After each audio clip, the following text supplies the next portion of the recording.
Good evening and welcome to the Nevis Newscast. Today is Wednesday, April 13th, 2016. I am Bronte Swanston Hendrickson. The Ministry of Tourism has launched its 2016 month of activities under the caption Exposition Nevis. The April 13th to May 28th celebration will focus on the theme All Things Tourism, Savor the Flavor. In an address broadcast this evening, Minister of Tourism, the Honourable Mark Brantley, launched the activities. The timing for Exposition Nevis was also strategically chosen and positioned just at the shoulder of our high season. This is an initiative that we hope will help to reduce the impact of seasonality to our tourism industry. Exposition Nevis focuses on a wide range of activities geared towards a target market of guests, be they land-based, cruise or yacht visitors, local residents, local businesses, and students. The Tourism Minister also outlined the aim of Exposition Nevis. The main objectives for Exposition Nevis are as follows: to showcase the dynamic, authentic, and multifaceted nature of the Nevis tourism product, to offer an opportunity for the Ministry of Tourism and its many stakeholders to have more visibility in terms of their roles and functions, to increase awareness and appreciation among locals and stakeholders of the uniqueness and accomplishments of the Nevis tourism industry, to emphasize and promote domestic tourism, to expose our youths to the many career opportunities in this, our tourism industry, to provide added mileage to pre-existing community-based and corporate tourism events such as Windfest, the Nevis Blues Festival, Hanley's Road and Jessup's community fishing events, and the Booby Island Regatta. To provide an opportunity for locals and visitors to be engaged in the Nevisian tourism experience. Minister Brantley also congratulated the organizers for showcasing Nevis's tourism product and celebrating the achievements of the tourism industry on Nevis. Please permit me to give special recognition to the Ministry of Tourism staff that has strategically developed and put together this exciting calendar of activities. As Minister of Tourism, I am inviting one and all to take part in the many activities we have spread over the upcoming weeks. Exposition Nevis is an exciting opportunity to mingle, engage and learn more about what the different tourism businesses have to offer, and bask in our uniqueness as a premier tourism destination. Remember, it's all things tourism, savor the flavor. Meantime, Exposition Nevis will culminate on May 28th with a Tourism Awards Gala. At a recent press launch for Exposition Nevis, Permanent Secretary Carl Williams gave the guidelines for nominations for awards. We have got 14 categories. I run through them quickly. Hotel Manager of the Year, Hotel of the Year, Hotel Employee of the Year, Best Sports Tourism Ambassador of the Year, Best Tour Operator, Most Outstanding Tour Guide, Social Media Award, Most Popular Attraction, Best Restaurant Culinary Experience, Long Service in the Hospitality Sector, Outstanding Allied Services Company, Outstanding Allied Services Worker, Taxi Operator of the Year, and Corporate Partner of the Year. Nominations are open to public or private sector individuals or establishments that are considered to have outstanding contributions to the development of the local tourism industry. In the case of a long service award, the individual must have served for at least 10 years in the local tourism industry. Nomination of an individual must be made by someone other than the nominee. However, a corporate entity can submit its own nomination. An establishment or an individual can only nominate one candidate for each category. No individual can receive the same award more than once. All the information and material submitted with nominations shall become the property of the Ministry of Tourism. And you're asked to send all nominations to the Ministry no later than the 4th of May, 2016. For more information and the full calendar of events for Exposition Nevis, contact the Ministry of Tourism at 469-5521, extension 2033, or email mintour@nia.gov.com. The second annual Nevis Blues Festival will take place from tomorrow, Thursday, April 14th.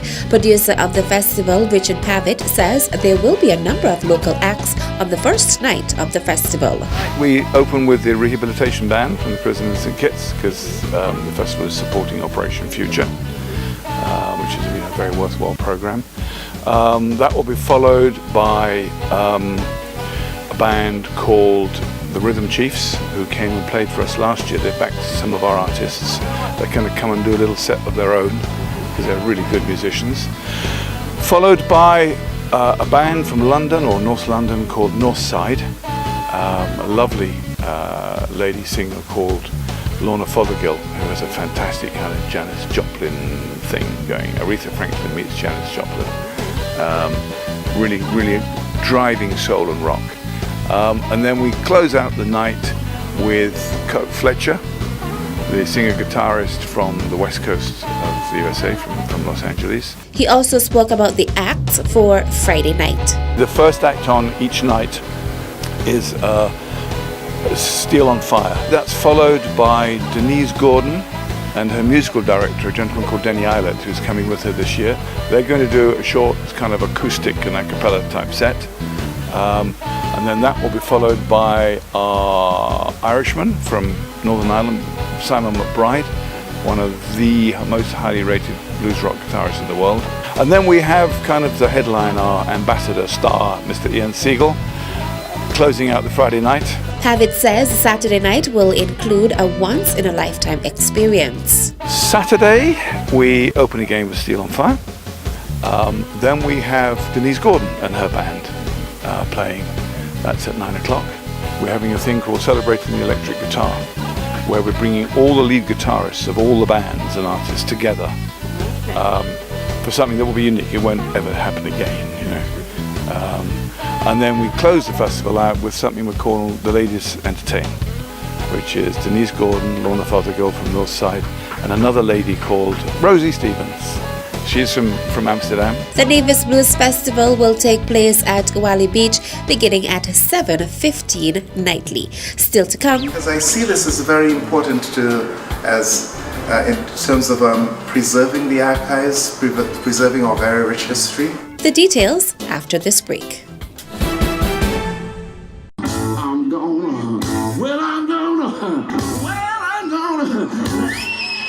The second Nevis Blues Festival runs April 14th to 16th. Enjoy 3 nights of the best in blues, soul, and rock right on the beach at Awali Bay with international artists from the USA, the UK, Ireland, and the Netherlands. The Nevis Blues Festival is the Caribbean's most exciting new festival. See you there. We dominate the streets again and again. We are the sweetest, sweetest, and I will never let you go. Been waiting all this time for you. Been waiting so long for you. Come around, we are the sweetest, sweetest, and I will never let you go. Celebrating the old, showcasing the new. Culturama 42. You got the sweetest. As a responsible citizen, your tax dollars protect our environment. Pay your taxes on time. This message was brought to you by the Inland Revenue Department, Nevis. Be a responsible citizen. Welcome back. The Nevis Historical and Conservation Society NHCS was on Monday the recipient of a piece of equipment which will help with the digitization of its archives. Ambassador Dr. Everson Hull, St. Kitts and Nevis's permanent representative to the Organization of American States, OAS, made the donation. On February 29th, I made a visit to Hamilton College in upstate New York. That college bears the name of Alexander Hamilton. I was able to meet with the president of the university and also faculty and staff and visited the archives. It was there that I had an opportunity for seeing this scanner at work. And I was very impressed not only with the work of the scanner, which had been used extensively in digitizing the photos and the manuscripts that were held and very well cared for. And I thought that, gee, it would be very nice if we had a system such as this on Nevis. I made a couple of inquiries and checked the various prices that were around, and they said, well, this appears to be a bit of a stretch, but certainly something that is manageable. And I decided that I would make the purchase and get it down here as quickly as possible. Ambassador Hull was delighted to donate the Epson scanner and sees it as important in terms of preserving the archives at the Society's museums. I think that is a perfect setting not only for housing the machine here, the photo scanner that is being offered, but also for preserving the documents. So I see the unit being used extensively, both here at the Nelson Museum as well as the Hamilton Museum, particularly for digitizing large manuscripts. Over time, these manuscripts decay over time, the quality of the print surfaces, and it's very important to have a historical record before they completely disappear. I think you have the ideal setting here because the place is air conditioned, it's cool, and very well suited for handling these documents. I'm very excited about this opportunity for offering this scanner. I know that it will be well taken care of in this building, and it will be put to very good use. President of the NHCS, Devon Liburd, accepted the donation on behalf of the Society, noting that the island on a whole will benefit from it. Permanent Secretary in the Ministry of Culture, Carl Williams, in his remarks, described the donation as timely and thanked Ambassador Hull for his continued support and commitment to the island. Speaking on behalf of the Premier's Ministry, Permanent Secretary Wakely Daniel also expressed appreciation for the donation of what he termed a critical piece of equipment. A 3-day workshop, which is taking place at the St. Paul's Anglican School Hall, is a part of the NIA's continued strategy to develop capacity within the various units of government, so noted Permanent Secretary in the Ministry of Finance, Colin Dorr, when he addressed yesterday's opening ceremony to officially launch the training. The workshop is being hosted by the Small Enterprise Development Unit, CEDU, in collaboration with the Caribbean Development Bank's CDB Caribbean Technological Consultancy Services CTCS network. CTCS has worked with us over the past years in putting on a number of workshops seeking to develop capacity within not only the government sector but the private sector as well. And we continue to say thanks to CDB through CTCS for all the assistance granted in developing capacity. This workshop is hosted under the theme Managing for Development Results for Business Support Organization in Nevis. The objectives of the training are very important, Dorr said, as they can determine whether a program or project is successfully implemented. Over the next 2 days, you'll focus on project conceptualization, project writing, project analysis, and managing the associated risks, and also setting proper project goals and managing to achieve these goals. Dorr also used the opportunity to congratulate the facilitators. We have Ms. Catherine Forbes and Nicole Liburd.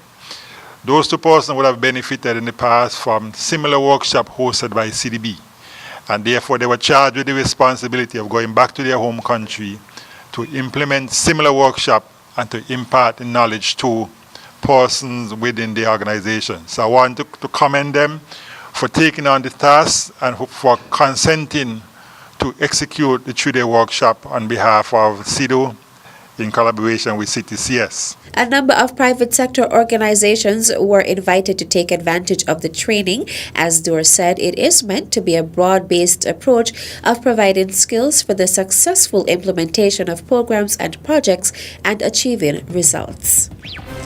That brings us to the end of tonight's presentation of the Nevis Newscast. I am Bronte Swanston Hendrickson. Thank you for viewing. Good night.